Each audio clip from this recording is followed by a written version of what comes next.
Y muchas gracias, buenos días. Sesión uno del libro La Cena. Es un escritor de Holanda. Su nombre se llama Herman Koch y lo editó Salamandra. Es una editorial que pertenece al grupo Penguin Random House. Ahorita vamos a ver una pequeña, pero muy pequeña semblanza, al menos para ubicar físicamente quién es él. Y para eso voy a compartir una pantalla y voy a poner un video. Vamos a ver nada más si lo vemos y en este momento se queda en imagen.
Listo. ¿Alguien se había acercado al libro La Cena o a la película de casualidad?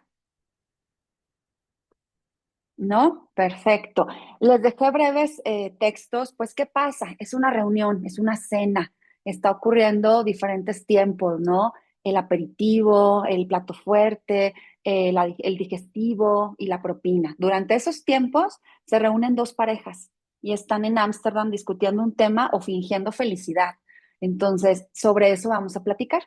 Este escritor, nacido en el año de 1953 en Holanda, pues siempre tuvo la característica de trabajar en televisión, pero según sus declaraciones, no fue hasta que llegó a publicar el tema de la cena cuando se hizo realmente famoso, en el año 2009, y después fue traducida al español en el año 2010.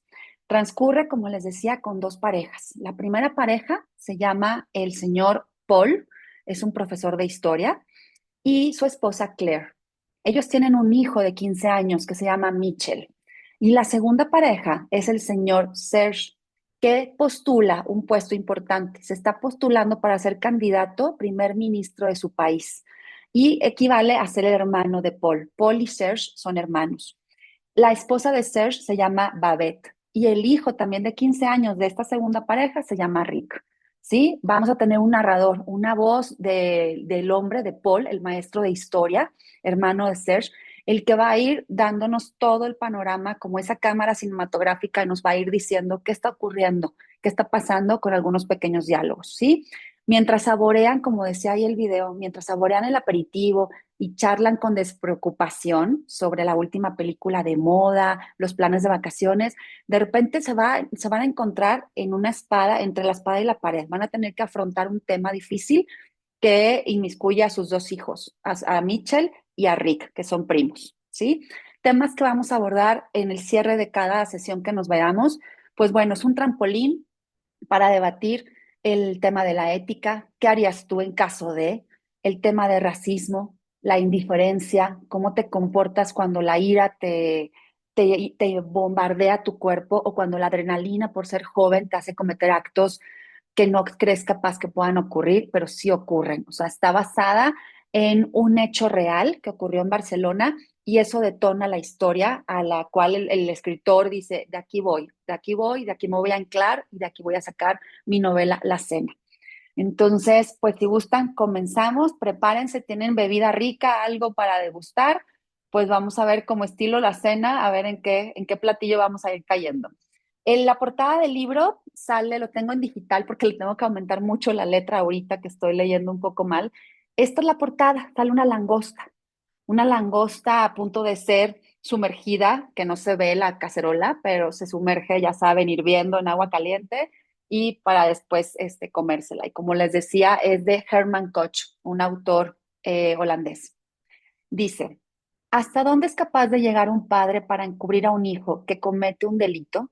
¿Debe prevalecer el instinto de protección paterna o la lealtad a unas normas sociales que garantizan la coherencia y la fortaleza del grupo? Pues bueno, en eso vamos a discutir con La Cena. El título Head Dinner en el idioma y comienza capítulo 1, aperitivos. Íbamos a cenar en un restaurante, no diré en cuál, porque si lo digo, puede que la próxima vez esté lleno de gente que quiera ver si hemos vuelto. Había reservado Serge. De las reservas siempre se ocupa él. El restaurante es uno de esos a los que hay que llamar con 3 meses de antelación, o 6 u 8. Ya he perdido la cuenta. Yo jamás querría saber con 3 meses de antelación a dónde iré a cenar una noche determinada, pero parece que hay gente a quien eso no le importa nada. Si dentro de unos siglos los historiadores quieren saber cuán idiota era la humanidad a comienzos del siglo XXI, no tendrán más que echar un vistazo a los ordenadores de los llamados restaurantes selectos, porque resulta que todos esos datos se guardan. Si la vez anterior el señor L estuvo dispuesto a esperar 3 meses por una mesa junto a la mesa, bien esperará ahora 5 por una mesa al lado de la puerta de los servicios. En esos restaurantes a eso se le llama llevar los datos de los clientes. Mi hermano Serge jamás reserva con 3 meses de antelación. Suele hacerlo el mismo día. Se lo toma como un juego, dice. Hay restaurantes que siempre dejan una mesa libre para personas como Serge Loman. Y este es uno de ellos. Uno de muchos, por cierto. Cabría preguntarse si en todo el país queda algún restaurante donde no pierdan los papeles al oír el nombre de Serge Loman al teléfono. Claro que no llama a él en persona. Eso se lo deja a su secretaria o a alguno de sus colaboradores más cercanos. No te preocupes, me aseguró cuando nos telefoneamos hace unos días. Allí me conocen, conseguiré mesa. Yo solo le había preguntado si volveríamos a llamarnos en caso de que no tuviesen sitio. ¿Y a dónde podríamos ir entonces?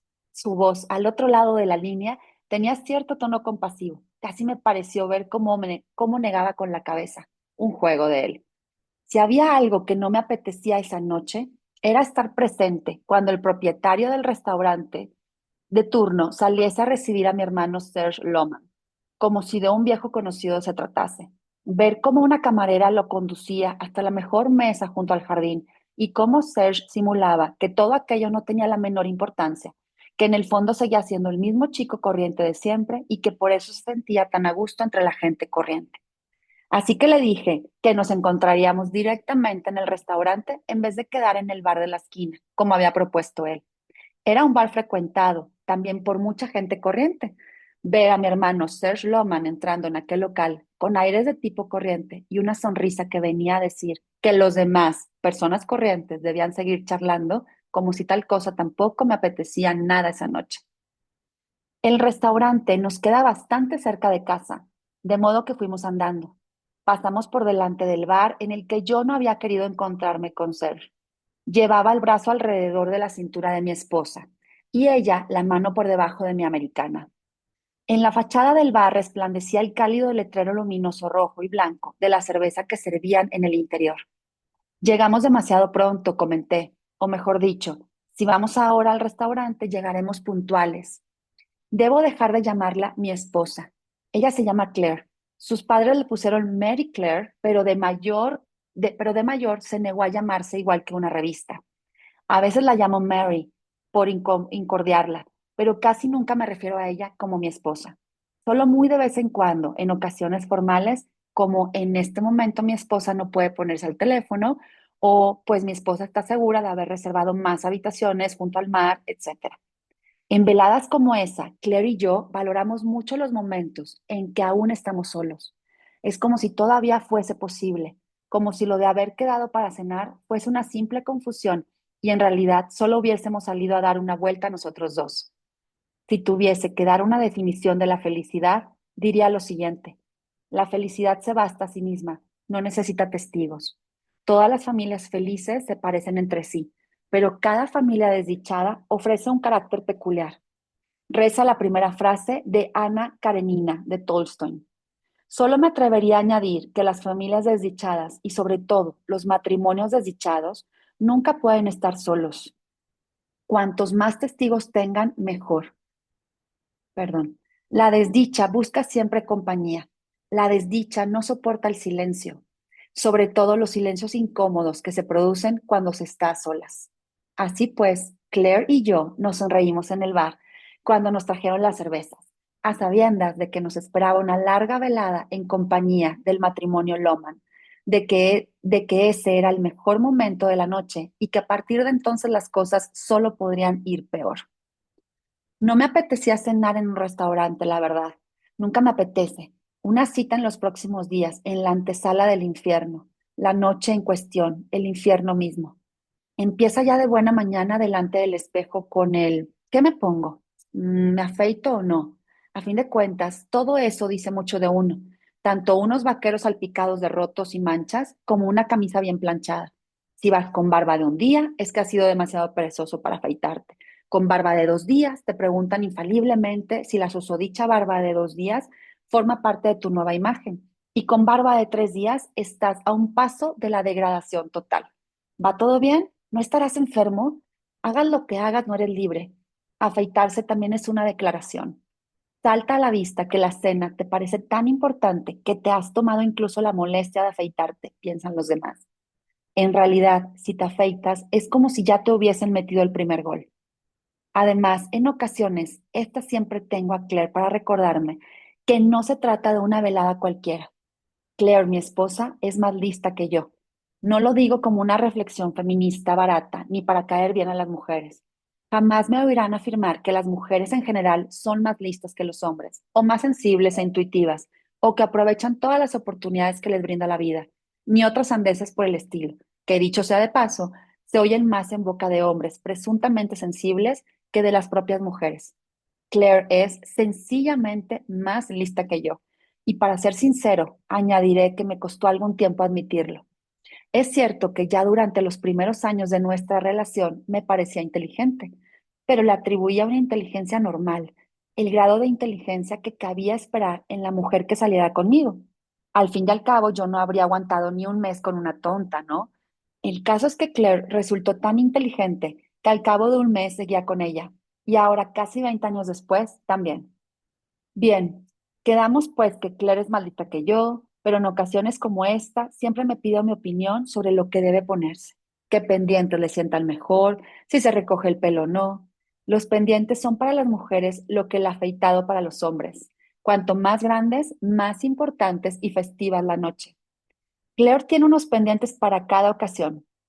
Algunos dirán que tanta inseguridad sobre el atuendo no es signo de inteligencia, pero yo sostengo todo lo contrario.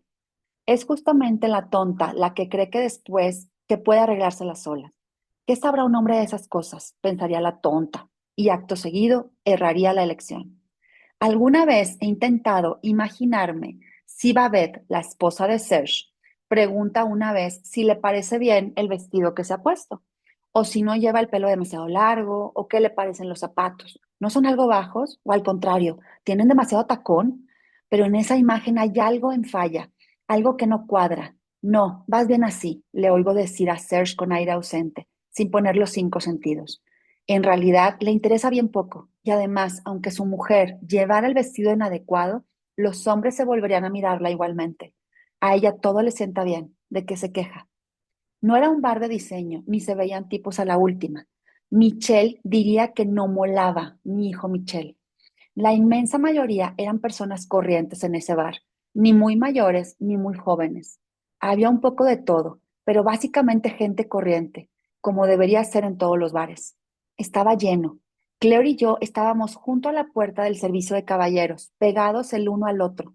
Ella tenía la cerveza en una mano y con los dedos de la otra me pellizcaba suavemente la muñeca. No sé, dijo, pero últimamente me da la impresión de que nuestro hijo Michel está algo raro. Bueno, raro no, no está como siempre. Lo veo más reservado, Paul. ¿No te parece? Michel es nuestro hijo. La próxima semana cumple los 16. No, no tenemos más hijos. No fue intencionado traer al mundo solo uno, pero llegó un punto en que ya era tarde para tener otro hijo. Ah, sí, repuse. Es posible, Claire. No debía mirar a Claire. Nos conocíamos demasiado bien y los ojos me delatarían. Por eso fingí echarle un vistazo al local, como si me fascinase ver a tantas personas corrientes enfrascadas en animadas conversaciones. Me alegraba de haberme mantenido en mis 13 y haber quedado con los Loman directamente en el restaurante. Me imaginé a Serge entrando por la puerta batiente, con una sonrisa que animaría a la gente corriente a continuar con lo que estuvieran haciendo y a prestarle mayor atención a él. ¿A ti no te ha comentado nada? Preguntó Claire. Quiero decir, contigo habla de cosas distintas que conmigo, Paul. Tal vez se trata de alguna chica, algo que prefiera contarte a ti. Tuvimos que apartarnos un poco porque la puerta del servicio de caballeros se abrió y nos quedamos más cerca el uno del otro. Noté cómo el vaso de Claire tintineaba contra el mío. ¿Se trata de alguna chica? Insistió Claire. Ojalá fuese eso, pensé sin poder evitarlo. Un asunto de faldas. Sería maravilloso, maravillosamente normal, los típicos líos de adolescentes. Puede quedarse Chantal a dormir esta noche, lo saben en su casa, si a los padres de Chantal les parece bien, siempre y cuando pienses, que tengas cuidado, ya me entiendes, necesito explicarte, Michelle. Ojalá fueran esos temas. En casa no faltaban las chicas, a cuál más guapa. Las encontraba sentadas en el sofá o a la mesa de la cocina y me saludaban educadamente al verme llegar. ¿Cómo está usted, señor Paul? No me llames señor y tampoco me tratas de usted. Y por una sola vez me tuteaban y me llamaban Paul. Pues a los 2 días volvían como si nada al señor y a usted. En ocasiones alguna llamaba por teléfono y mientras le preguntaba si quería dejar algún recado para Michelle, cerraba los ojos e intentaba poner rostro a aquella voz. Rara vez decían su nombre, iban directamente al grano. ¿Está Michelle? No, no, no, no hace falta, señor. Es que tiene el móvil apagado y por eso le estoy llamando a su casa. Una sola vez tuve la impresión al entrar en casa de que pillaba a Michelle y a Chantal, antes de que estaban dándose algún momento a solas. Quizá no pasaba nada y todas aquellas chicas guapas solo veían en mi hijo a un buen amigo, un chico simpático y razonablemente guapo, alguien con quien podían ir a cualquier fiesta, un muchacho en quien se podía confiar porque no era de los que solo piensan en eso. No, no creo que se trate de una chica, repuse, mirando a Claire a los ojos. Ese es el lado inquietante de la felicidad, que todo es como un libro abierto. Si seguía esquivando su mirada, ella sabría que había algo, ya fuese una chica o algo peor. Me parece que tiene que ver con los estudios, añadí. Esta semana, Michelle ha tenido que entregar un montón de trabajos. Yo diría que está cansado, nada más, Claire. Creo que había subestimado un poco lo duro que es el cuarto curso de la escuela. Sonaba creíble y sobre todo, ¿resultaba yo creíble? Los ojos de Claire se movieron rápidamente de mi ojo izquierdo al derecho. Luego acercó la mano al cuello de mi camisa como para corregir algo de saliño y así evitarme hacer el ridículo en el restaurante. Sonrió y me plantó la mano en el pecho con los dedos separados. Sentí dos llamas en la piel justo a la altura del primer botón de la camisa que llevaba abierto. Tal vez sea eso, dijo. Es solo que deberíamos tener cuidado de que no llegue un momento en que ya no nos cuenten nada, Paul. Me refiero a que debemos estar atentos a no acostumbrarnos a eso. No, claro que no, pero a esta edad ya tiene derecho a algún secreto, Claire. No podemos pretender que nos cuente todo. Quizá entonces se cierre en banda. La miré a los ojos. Mi esposa, pensé. ¿Por qué no habría de llamarla así? Mi esposa. Le rodeé el talle con el brazo y la estreché contra mí. Aunque solo fuera por esa noche, mi esposa y yo, me dije, mi esposa y yo desearíamos ver la carta de vinos. ¿De qué te ríes? Me preguntó Claire, mi esposa. Miré nuestros vasos. El mío estaba vacío. Ella solo se había bebido una cuarta parte de su cerveza. Mi esposa bebía más despacio que yo, y esa era otra de las razones por las que la amaba, quizá esa noche más que ninguna otra. Nada, dije, pensaba en nosotros. Sucedió muy rápido. Miré a Claire, mi esposa, probablemente con una mirada de afecto, o al menos algo pícara, y al instante noté un velo húmedo en los ojos. Claire no debía notar nada bajo ningún concepto, así que oculté el rostro en su cabello. La abracé con más fuerza y aspiré a champú. Champú y algo más, algo cálido, el olor de la felicidad, pensé. ¿Cómo habría sido esa noche si apenas una hora antes me hubiese quedado abajo, esperando el momento de irnos al restaurante, en vez de subir a la escalera y entrar al cuarto de mi hijo Michel? ¿Cómo habría sido el resto de nuestras vidas? El aroma de felicidad que aspiraba en el cabello de mi esposa habría olido siempre a felicidad y no como ahora al recuerdo de un pasado lejano, algo que sabes que puede perderse en cualquier momento. Michelle, me quedé en el umbral de su puerta. Él no estaba. O seamos sinceros, yo sabía que no estaría. Estaba en el jardín reparando el pinchazo de la rueda trasera de su bicicleta. Fingí no haberlo visto y actué como si creyera que estaba en su habitación. Michelle, llamé a la puerta ligeramente entreabierta. Claire estaba en nuestro dormitorio, revolviendo el ropero. Faltaba menos de una hora para que fuéramos al restaurante y seguía dudando entre la falda negra con las botas negras o el pantalón negro con las zapatillas deportivas. ¿Qué pendientes me pongo? Me preguntaba al cabo de nada. Estos otros, yo le contestaría que los más pequeños le combinaban mejor, tanto como la falda como el pantalón. En esa, ya había entrado en el cuarto de Michelle e inmediatamente vi lo que buscaba. Me gustaría dejar bien claro que nunca había hecho algo así. Nunca.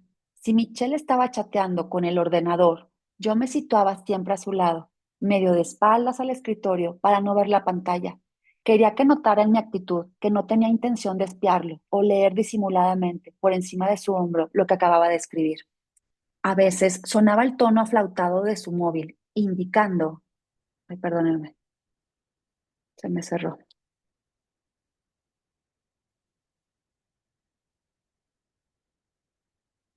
Ok.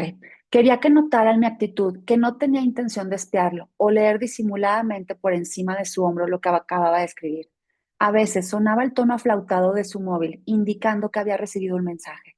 Michelle se dejaba a menudo el teléfono tirado en cualquier sitio. No negaré que más de una vez estuve tentado de echarle un vistazo, sobre todo cuando él no estaba en casa. ¿Quién le habrá mandado un mensaje? ¿Qué pondrá? Una sola vez tuve su móvil en la mano, su móvil viejo, un Sony Ericsson sin tapa. Sabía que faltaba una hora para que él volviera a casa del gimnasio y que sencillamente se le había olvidado. Tiene un mensaje nuevo, ponía en la pantalla debajo de la imagen, de un sobre. Vaya, no sé qué me pasó. Antes de darme cuenta, ya tenía su móvil en mis manos y había leído el mensaje. Quizá no saliera nunca a la luz, pero quizá sí. Él no diría nada, pero seguro que sospecharía de mí o de su madre, una pequeña grieta que con el tiempo iría creciendo hasta convertirse en una gran brecha. Nuestra vida como familia feliz no volvería a ser la misma, pensé. Solo un par de pasos me separaban de su escritorio, situado frente a la ventana.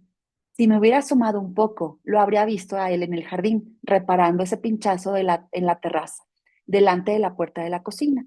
Y si él hubiera levantado la vista, habría descubierto a su padre tras la ventana de su habitación.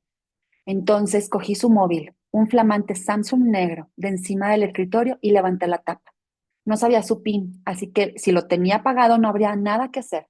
Pero en la pantalla apareció casi de inmediato una imagen algo borrosa del logotipo de Nike, probablemente fotografiado de alguna de sus prendas. Los zapatos o la gorra negra que siempre llevaba calada hasta las cejas, incluso con las temperaturas estivales y dentro de esta casa. Busqué rápidamente el menú en el celular, que era más o menos igual que el del Mi Móvil, también un Samsung, pero el modelo de 6 meses atrás. Y solo por eso, anticuado, seleccioné mis archivos y a continuación los videos. Antes de lo que pensaba, hallé lo que buscaba. Miré y noté que la cabeza se me enfriaba despacio. Era la clase de frío que se siente al dar un bocado demasiado grande al helado o tomar con avidez una bebida helada. Un frío que producía dolor, un dolor interno. Lo miré de nuevo y seguí adelante. Había más, pero así de entrada fui incapaz de calcular cuántos. ¿Papá? Su voz venía de abajo, pero lo oí subir las escaleras. Cerré deprisa el móvil y volví a dejarlo en el escritorio. ¿Papá? Era demasiado tarde para correr a mi dormitorio, coger una camisa o una americana de mi armario y plantarme delante del espejo. La única opción era salir de su cuarto de la forma más natural y convincente posible, como si hubiese entrado a buscar algo, como si hubiese entrado a buscarlo a él. ¿Papá? Estaba en lo alto de la escalera y miró el interior de su cuarto a mi espalda. Luego me miró a mí. Llevaba puesta la gorra Nike y el iPod Nano negro que se balanceaba de la correa que le colgaba sobre el pecho. Tenía los cascos alrededor del cuello. Eso había que reconocérselo. Las modas lo traían sin cuidado. A las pocas semanas ya había cambiado los auriculares de tapón blanco por unos normales porque sonaban mejor. Todas las familias felices se parecen. Me vino a la mente por primera vez aquella tarde. Me preguntaba, ¿dónde te habías metido, Michelle? Michelle estuvo a punto de morir al nacer. Todavía recordaba a menudo aquel cuerpecillo amorotonado y arrugado en la incubadora, poco después de la cesárea. Su mera existencia era de por sí ya un milagro. La felicidad también era eso. Estoy reparando la rueda de la bici, te dije. Venía a preguntarte si no te quedan válvulas, papá, en alguna parte. ¿Válvulas? Repetí. Yo soy de los que jamás reparan un pinchazo de una llanta. No se me ocurriría ni por asomo. Sin embargo, mi hijo seguía creyendo en una versión distinta de su padre. Una versión que sabía dónde estaban las válvulas en esta casa. ¿Qué haces aquí arriba, papá? De pronto me preguntó. Has dicho que me estabas buscando. ¿Para qué? Lo miré. Miré sus ojos claros debajo de la gorra negra. Ojos sinceros, que así me lo había figurado siempre. Constituían una parte nada despreciable de nuestra felicidad. Para nada en especial, repuse, solo te buscaba. Por supuesto, todavía no habían llegado. Sin desvelar demasiado acerca de su ubicación, puedo decir que el restaurante no se ve desde la calle porque lo tapan unos árboles. Ya llegábamos media hora tarde y mientras nos encaminábamos hacia la entrada por el sendero de guijarros iluminado a ambos lados por antorchas eléctricas, mi esposa y yo nos planteamos la posibilidad de que por una vez fuésemos nosotros los últimos en llegar y no los Loman. ¿Nos apostamos algo? Propuse. ¿Para qué? Seguro que no han llegado aún. Una chica con camiseta negra y un delantal negro que le llegaba hasta los tobillos nos cogió los abrigos. Otra chica con idéntico atuendo estudió el libro de reservas abierto en el atril. Vi que fingía no conocer el nombre de Loman y encima lo hacía fatal. ¿El señor Loman, dice usted? Arqueó una ceja y no se esforzó por ocultar la decepción que le producía no tener delante de ella a Serge Loman en persona, sino a un hombre y a una mujer cuyas caras no le decían nada. Podría haberle ayudado añadiendo que Serge Loman estaba en camino, pero no lo hice. El atril con el libro de reservas estaba iluminado desde arriba por una fina lamparita de color cobrizo, Art Deco, o algún otro estilo que volviese a estar de moda o hubiese dejado de estar. La chica llevaba el cabello tan negro como la camiseta y el delantal recogido en una cola delgada y muy tirante, como si combinara con el diseño del restaurante. También la chica que nos había cogido los abrigos llevaba el cabello ceñido en una cola idéntica. A lo mejor era la norma, pensé, una norma por razones higiénicas, como el uso de mascarillas en un quirófano. Al fin y al cabo, ese restaurante se preciaba de que todos sus productos eran biológicos. La carne era carne, sí, pero de animales que habían tenido una buena vida. Por encima de aquel cabello negro y tirante, eché un rápido vistazo al restaurante, o al menos a las dos o tres primeras mesas del comedor que alcanzaba a ver desde mi posición. A la izquierda, cerca de la entrada y a la vista, se encontraba la cocina, y al parecer en ese mismo instante estaban flameando algo, lo que iba acompañado de la inevitable exhibición de humo azulado y altas llamaradas. Otra vez noté lo poco que me apetecía estar allí. A esas alturas, la repugnancia que sentía ante la velada que teníamos por delante era casi física. Un ligero mareo, dedos sudorosos y un incipiente dolor de cabeza, pero no lo suficiente como para sufrir una indisposición allí mismo o perder el conocimiento. Me imaginé cómo reaccionarían las chicas de los delantales negros si un cliente cayera redondo al suelo al pasar frente al atril de las reservas. Si intentarían esconderme deprisa y corriendo en el guardarropa, o cuando menos ponerme fuera de la vista de los demás comensales. Es probable que me hicieran tomar asiento en un taburete detrás de los abrigos. Muy educadamente, pero con resolución, me preguntarían si llamaban a un taxi. Que se largue de aquí este hombre. Qué maravilloso sería dejar plantado a mi hermano Serge con sus problemas. Qué aliviado me sentiría si pudiese dedicar la noche a otra cosa. Bajaré varias posibilidades. Podríamos regresar al bar y pedir un plato de comida para gente corriente. Había visto escrito con tiza en una pizarra que el plato del día eran costillas de cerdo con patatas fritas. Costillas de cerdo con patatas a 11.50. seguramente ni una décima parte de la cantidad que tendríamos que aflojar aquí en este restaurante. Otra posibilidad era volvernos directos a casa, desviándonos como mucho hasta un videoclub para alquilar alguna película y mirarla después en la tele de nuestro cuarto, desde nuestra amplia cama de matrimonio con una copa de vinos, galletitas, quesos y podríamos haber disfrutado de una velada ideal. Me sacrificaría sin reservas, me prometí. Dejaría que fuera Claire la que escogiese la película, aunque así tuviera garantizado un drama costumbrista. Orgullo y prejuicio, seguramente. Una habitación con vistas o algo en la línea del asesinato en el Oriente Express. Si eso haría, decidí, me sentiría indispuesto y luego podríamos irnos a casa. Pero en cambio dijo, Serge Loman, la casa, la mesa junto al jardín. Ahí está. La chica levantó la cabeza del libro y me miró. Pero usted no es el señor Loman, dijo sin pestañear. En aquel momento lo maldije todo. El restaurante, las chicas de los delantales negros, la velada arruinada de antemano, pero sobre todo maldije a mi hermano Serge, que en definitiva era quien más había insistido en aquella cena, una cena a la que ni siquiera tenía la decencia de llegar puntual, como tampoco llegaba puntual a cualquier otra parte. También en los auditorios de provincia, la gente siempre tenía que esperarlo. Él, atareadísimo, Serge Loman, debía de haberse retrasado un poco, la reunión se había alargado más de lo previsto y ahora estaba en un atasco. No conducía él mismo, claro, conducir era una pérdida de tiempo para alguien de su talento. Conducía un chofer para que de ese modo Serge pudiese emplear su valioso tiempo en revisar temas más importantes. Desde luego que sí, repuse. Mi nombre es Loman, le dije a la chica. Miré fijamente a ella y que pestañeó de vez en cuando y me dispuse a pronunciar la frase siguiente. Había llegado el momento de adjudicarme la victoria, aunque se tratase de una victoria con sabor a derrota. Soy su hermano, dije.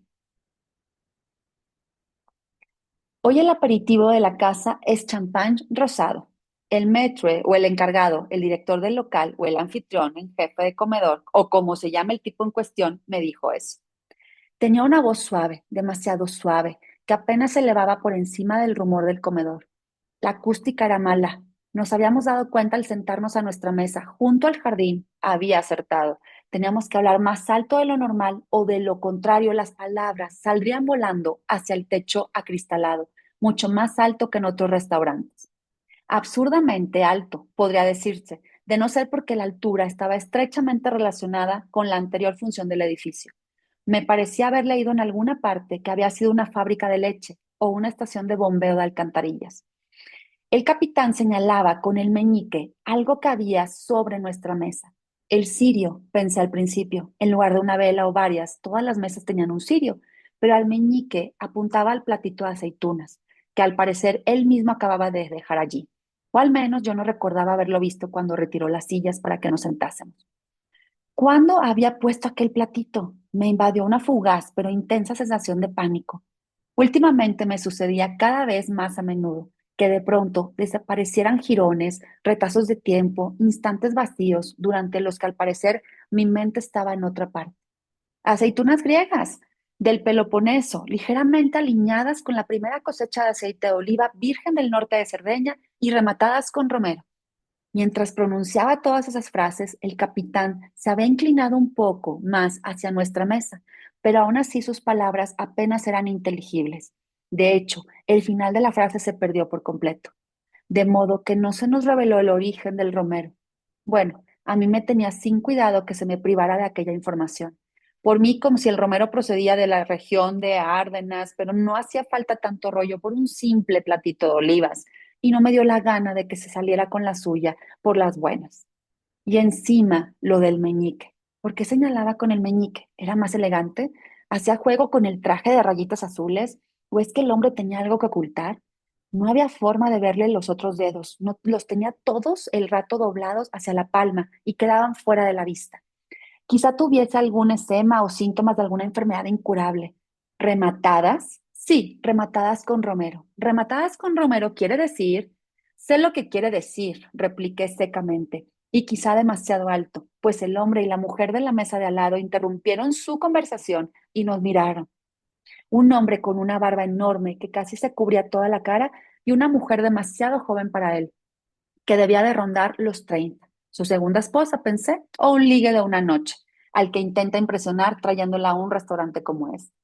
Ya sé que no significa que las aceitunas hayan sido rematadas en el sentido de asesinadas o abatidas a balazos. Continué bajando un poco el tono.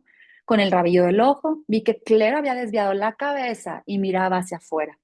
No era un buen comienzo. La velada ya estaba arruinada de antemano y yo no debía arruinarla todavía más, y aún menos para mi esposo. Pero entonces el capitán hizo algo con lo que yo no contaba. Había esperado que se le abriera la boca de par en par, que empezara a temblarle el labio inferior y quizá que se le subiesen los colores, y que a continuación balbuceara vagas excusas, pero se echó a reír. Y con una risa franca, no una risita fingida o de circunstancias. Le ruego me disculpe, dijo llevándose la mano a la boca, con los dedos doblados aún hacia la palma como cuando señalaba las aceitunas. Solo el meñique seguía sobresaliendo. Nunca se me había ocurrido verlo así. Y aquí paramos. Vamos en el capítulo 5 de la cena. ¿Qué tal? ¿Qué tal la cena? El señor Paul está a punto del delirio de irse y de quedarse fastidiado con las exageraciones y excentricidades que aparenta ser este restaurante. No sabemos el nombre, no lo quieren decir. Ya llegaron ellos dos, que es Claire y Paul, y están esperando al famoso político Serge con su esposa, pero pues siempre se va a dar el lujo de llegar tarde, ¿no? Aun y cuando ellos trataron de asumir que el tiempo se les iba a ir en un bar y que iban a ser los últimos en llegar. Entonces, esta sensación que les va narrando dónde están, qué van a vestir, qué está viendo el papá en el celular, de qué quieren hablar, por qué los citan en una cena de la manera más imprevista, hacia dónde los fue llevando esta trama hasta este minuto. Nancy, Maye, Ángel, Gilberto, ¿quieren platicar?